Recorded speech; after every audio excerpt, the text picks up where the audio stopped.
Hey there YouTube, Metagross Freak here, and today I want to talk about two topics that are somewhat controversial in Transformers, or at least the Transformers entire franchise. And then of course when I say controversial, I'm not talking about the number of people that dislike the Michael Bay movies. What I'm talking about today is the concept of fembots, or female transformers, and whether or not a transgender robot could exist. So unfortunately, despite the fact that Transformers has been around for quite some time, we finally have an explanation in the aligned continuity on how fembots, or female robots, work. In the Prime and Robots in Disguise franchises, we have confirmation of the names of all of the primes. One of those primes being Solus Prime, the first female robot, or the first female transformer. And in honor of her, 1/13 of the Cybertronian population identify as female. Basically, they are her descendants. One Optimus Prime's descendant, Alpha Trion, who basically was the Prime before him, kind of, basically even justifies that Transformers are technically asexual, similar to the gems from Steven Universe. But depending on how they process information, they divide themselves separately.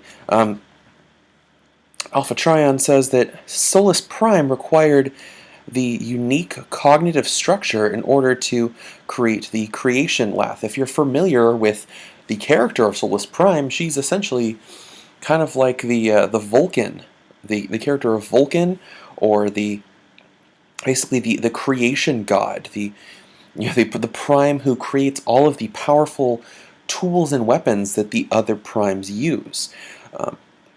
However, before making contact with alien species that have other concepts of gender, Cybertronians just used a single pronoun when referring to all individuals. And that makes sense why so many Transformers use the he pronoun, or he, him, his pronouns, because if pretty much all Cybertronians were the same, it would make sense that they would use the same pronouns. However, after taking a greater role in the galactic community, especially with the human species, Transformers began incorporating gendered pronouns into their culture to demonstrate that they recognized and celebrated differences among themselves while maintaining their equality.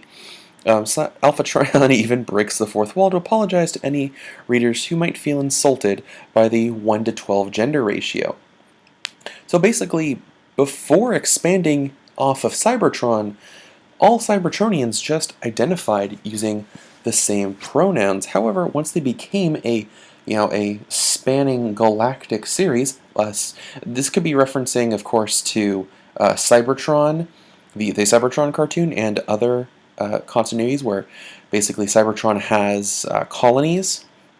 Once they found other races that use multiple pronouns, they incorporated that into their race. I don't know exactly how they decided that only Solus Prime would use it would be basically the female they use the female pronouns, but I'm sure that's that's probably more history that will be expounded on in the future. And then they go off to reference a few other female Transformers that exist in different continuities. But there are quite a few. I mean, the most well-known ones, of course, being RC, Chromia, and Alita 1, Moonracer, and Black Arachnia, but others as well, like Slipstream, the female clone of Starscream, Override, also known as Nitro Convoy, who actually, surprisingly enough, Override is female in English, but is male in Japan, which is hilarious considering that Override has a feminine appearance and heels and kind of a very feminized vehicle mode. So I don't know why they made Override male in the Japanese dub. But there are other female robots as well. But that brings up the concept: if Transformers have a concept of gender, are there trans Transformers.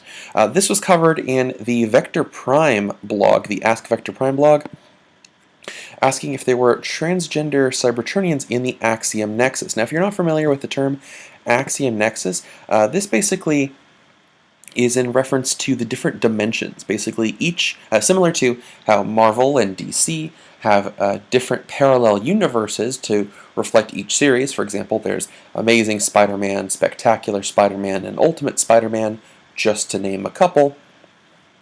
There's different universes of Transformers. The animated and Energon series is one. Animated is one series. Armada and Energon is another series. Technically, Cybertron is a continuation, but is a different universe entirely. The Prime and Robots in Disguise continuity is different. The Gen 1 and Gen 2 continuity is different. So there's multiple series, and the Axiom Nexus is in reference to the conglomerate of all of the Transformers parallel dimensions. So everything in the Vector Prime blog, the Ask Vector Prime blog, is canon to the Transformer series, and Vector Prime, and the justification being that Vector Prime has the ability to transport himself between dimensions and through time and space with ease. Thus, he is able to look at all of the different dimensions. And he says that he obtained a lecture given in the Primax cluster. Now, I'll be honest, I don't remember which dimension the Primax cluster is. I believe that might be I think that might be the Transformers, War for Cybertron, Fall of Cybertron, Prime, and Robots in Disguise dimension. But hear me out on this. RC was giving the topic, and in that dimension, the Transformers War had ended. Oh, sorry, the Primax cluster, I forgot, is a different dimension. Unlike most Transformers series, where basically the war between the Autobots and the Decepticons is the story, in Primax Cluster, the war between the Autobots and the Decepticons ended relatively early, but lasted long enough for the Cybertronians to open relationships between those organic planets, thus being exposed to the concepts of different genders. RC was a biologist protoformed with a male frame, kind of similar to most Transformers, and sent to observe some of the worlds after the war ended. On one world they had gone into, RC stumbled upon what organics call gender dysphoria disorder, a kind of an outdated term used on Earth to describe basically what we would commonly refer to as just being transgender. For those of you who are trans, like me, you might recognize the term gender dysphoria disorder to be very outdated. It was really common in the 80s and 90s when the Transformers series started, basically kind of trying to justify being trans by referring to it as a psychological disorder. Anyway, this RC was fascinated by the organics transformation, essentially going through gender reassignment surgery, but eventually realized this interest stemmed from her own nature. Going back to Cybertron, she released a document, and soon many other Cybertronians took on the research. This kind of implies that the RC of Primax Cluster was transgender and was reformatted from a male chassis to a female chassis, which I actually think is really cool, because that would explain why there was this one dimension that had a male RC, because really she maybe had some kind of connection to all her other counterparts and became female to match her true inner self. That's really awesome. Going on there were differences in how Cybertronians interacted with this new idea. The Decepticon Overlord, for example, is what some would call gender fluid. I believe this is referencing, when I say Decepticon Overlord, I believe this is referencing Megatronus, also known as the Fallen. That'd be actually pretty badass. Others refer to themselves with feminine pronouns, but felt no need for reformatting, such as the Decepticon Hellback. Hellback is a transformer that has a very masculine body, but is female in character. I believe from the either the Energon or Cybertron series. Let's see. And others experienced massive dysphoria, as RC did, a result of a disconnect by the programming for the brain chip and a spark by vector sigma in the CNA, that's Cybertronian nucleic acid, I believe. Those who chose to underwent reformatting to replace bits and pieces of their genetic code to help the process along. So that's actually really cool.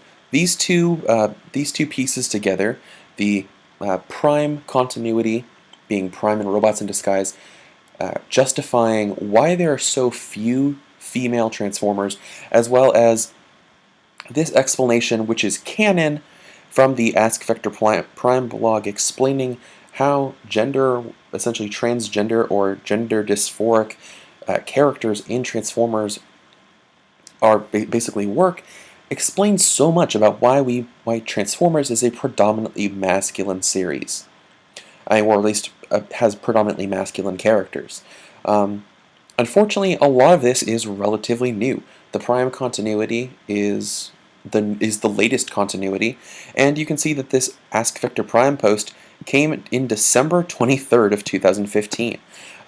Transformers was originally designed and promoted towards boys, or young boys, but as the fandom has grown and the series has expanded, they've realized that it's no longer just for boys anymore, similar to how Hasbro, the creators of both Transformers and My Little Pony, have realized that My Little Pony just doesn't appeal towards little girls.